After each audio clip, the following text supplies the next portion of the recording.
In this video, I'm going to be answering the question if you can cash out on MileIQ.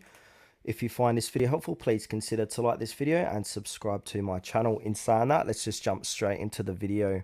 Alright, so MileIQ is a mileage tracking app designed to help users log their drives for tax deductions or reimbursements. It does not offer a direct cash out feature. Instead, users can generate detailed mileage reports to submit to employers or tax authorities for reimbursement or deduction purposes. So here's a few different ways how you can utilize MileIQ for reimbursements or tax deductions.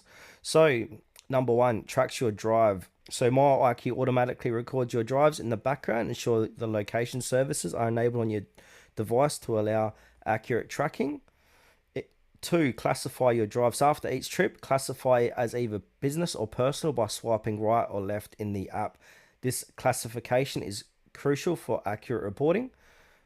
Three, generate reports. So once your drives are classified, you can generate detailed reports through the app or MileIQ dashboard. These reports can be customized by date, range, drive type, or vehicle and exported as PDF or CSV files. Four, submit for reimbursement or tax deductions. So you can use the generated reports to submit mileage claims to your employer, include them in your tax filings to claim deductions.